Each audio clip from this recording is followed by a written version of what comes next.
treasures and riches stored in secret places. Magandang buhay mga katiyats. Welcome back sa ating episode.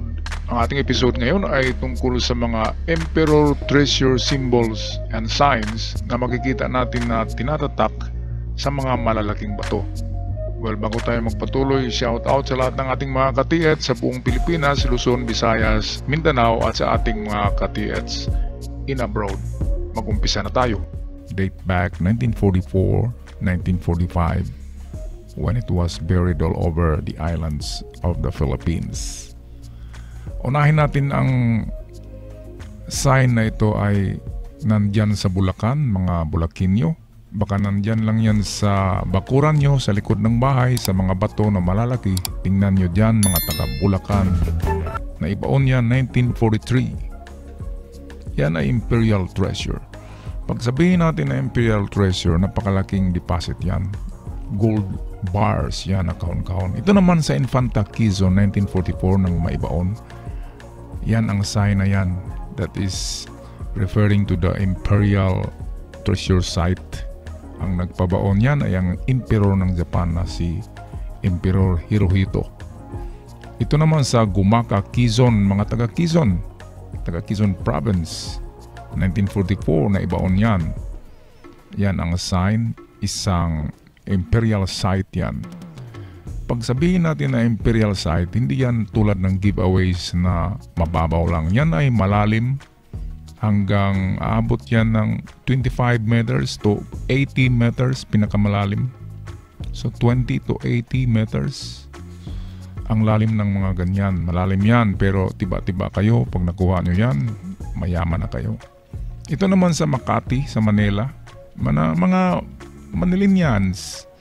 Swerte kayo dyan, baka nasa bakuran nyo lang yan. Tingnan nyo at screenshot nyo itong nandito sa video na signs. Ito naman sa Bataan, Southern Luzon, 1944 bago sila nag-surrender. Ito yung sign sa isa na Imperial Site na nandyan sa Bataan, Southern Luzon. Mga taga Bataan, nandito na yung sign na para sa inyo. Baka nandyan lang yan sa bakuran, sa hagdanan. Kailangan lang ng mga matang mapanuri, mapagmasid.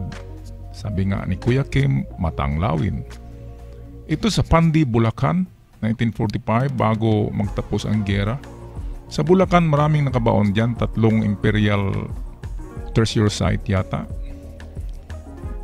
Meron din sa ibang panig ng Luzon. Tingnan natin maya-maya.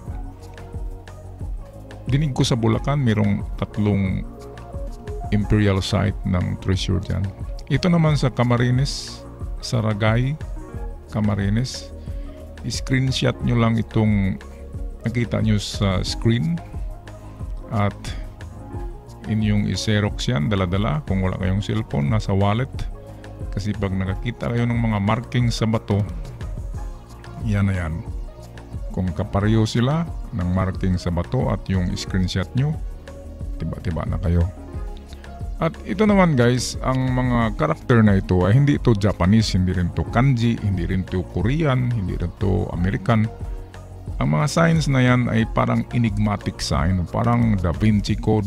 Ginawa talaga nila yan na mga sign, inimbento, hindi yan kayang basahin ng Hapon. Kahit Hapon, kahit Koreano, hindi marunong magbasa niyan kasi ginawa talaga yan ng isa sa magaling gumawa ng mga codes sa Japan. Ito naman pinaghalong American alphabet. Ayan. Siguro ang general na nagbaon yan ay nakapag-aral sa US kaya marunong siya ng American alphabet. Ito naman ay kanji. Napakasimple niyan. Kanji lang yan. Yan ay original na Japanese alphabet. Kaya lang, meron siyang pampagulo diyan sa dulo. Saragay, Camarines, 1945 nang maibaon yan bago magtapos ang giyera. Taga Camarines, shout out sa inyong lahat dyan. Sa Baguio, Northern Luzon, nakuha na yata to kasi maraming nag-treasure dyan sa Baguio. Isa na dyan si President Marcos. At halos lahat ng treasure dyan sa Baguio ay nakuha na daw ni Presidente. At alam nyo ba na yung ulo ni President Marcos na napakalaking ulo dyan sa norte na ginawa, yung mata noon ay nakatingin daw yan sa mga treasures na hindi niya pa nakuha. Kaya pinagawa niya yung rebulto na yan na sinira naman sa kapanahon na ni Cory. In Rizal, shout out sa mga taga Rizal, in 1944 merong ganyan treasure site yan. Yan ay mga signs, symbol ng treasure site. Yan sa inyo sa Rizal. Camarinesor, mga taga Camarines. Ayan. Yan ang sign. Screenshot nyo. Emperor treasure site yan. Kaya lang malalim yan. 20 to 80 meters ang lalim yan. Pero tiba-tiba kayo dyan. Mayroon pala akong ginawang diagram ng tunnel ng mga ganyan na Imperial treasure site, kung paano yan ginawa at anong makita nyo sa ilalim ng tunnel. Tingnan nyo din yung video na yun. In Zamboanga, hello mga taga Zamboanga, shout out Chuya. 1945 yan ang ibinaon. Yan yung sign ng Imperial site yan. Nakakarve yan sa bato, sa malalaking bato, ngunit hindi yan makikita sa ibabaw ng bato. Nasa gilid yan. Ang hanggang tuhod lang yan. Pag nagmamarka ang mga Hapon sa bato, hanggang tuhod or below the knee yung mga marking nila sa bato para hindi ka agad makita. Diadi, Nueva Vizcaya. Sa Nueva Vizcaya, 1945, meron ding Imperial treasure site dyan. Sa Bataan, marami dyan. Kasi dyan una nagkampo at naglanding yung mga Hapon nang dumating sila galing Japan. Kaya marami din dyan sa Bataan. Shout out sa mga taga Bataan. Kumusta ang mga buhay nyo dyan? Sana ay maganda ang inyong kalagayan ngayon. Bulacan pa rin. 3 Bulacan na tayo na treasure site. 1944 ng Maibaon. Ang sign na ito ay parang kombinasyon yan ng mga Korean letters at Japanese, pinaghalong Chinese. Kaya lumabas ang mga ganyan.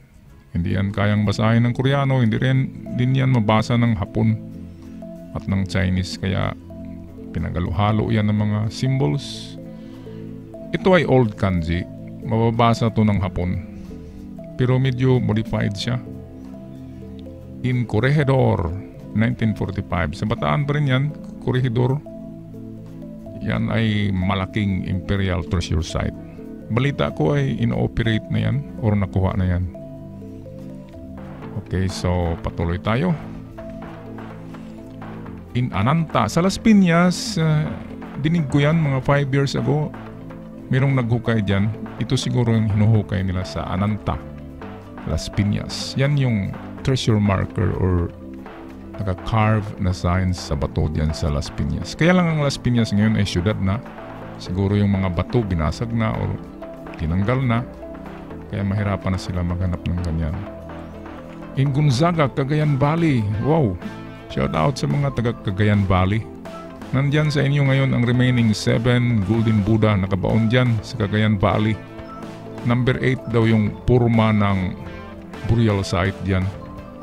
So 8 burial sites sa Cagayan Valley. Number 8 yung itsura. At dyan nakalagay yung mga Golden Buddha sa Cagayan Valley.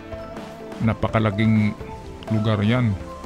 Kaya mahirap hanapin. Pumunta na dyan yung mga crew sa History Channel, yung gumagawa ng Lost Gold of World War II na TV episode. Pero wala silang nakuha dyan. Kasi mahirap nga, malagi ang lugar. Pangasinan, hello mga. At shoutout nga pala sa mga taga Southern Mindanao, sa Cotabato, in Davao also. At meron akong mapa para sa inyo guys. Tingnan nyo. Meron pala akong regalo sa inyo guys, kasi palagi kayong nanonood sa video ko. Ako ay naghanda ng isang mapa na hindi pa yan na-treasure hunt. Yan ay nasa bundok ng Southern Mindanao, somewhere in Cotabato. Ang palatandaan na ito yung mapa na pag makita nyo yung mga sign na nandito doon sa bundok, sa tuktok ito ng bundok sa ibabaw dyan sa Cotabato. Pag nakita nyo itong 4 na bato, 1, 2, 3, 4. Lahat yan may marka. Ito may marka na kin. Itong parang bubong, yan ay symbol ng gold. Itong triangle ay direction of gold yan. So ang gold yan ay naka-triangle lang ang posisyon yan. Maybe nasa gitna dito, or lahat ng mga bato na yan ay nagtuturo papunta doon sa unahan.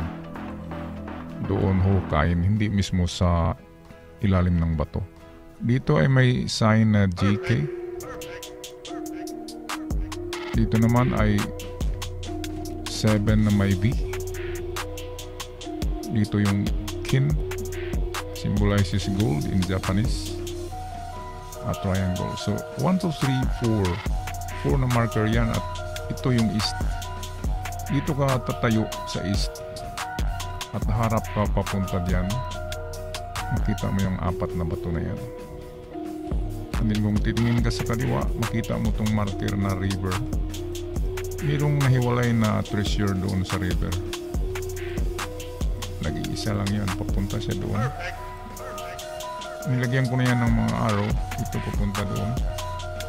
Yan doon din.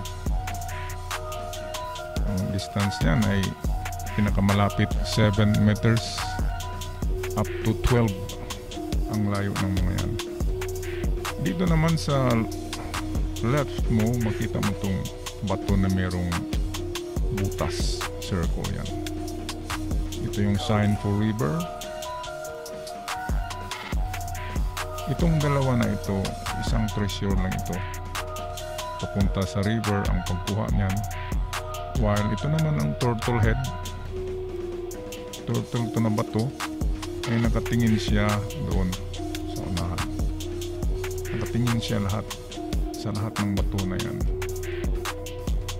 Kaya madali lang to guys, pag natagpuan nyo tong mga sign na to at ang formation ng bato, pag 4 sila, naka-square yan, ganyan.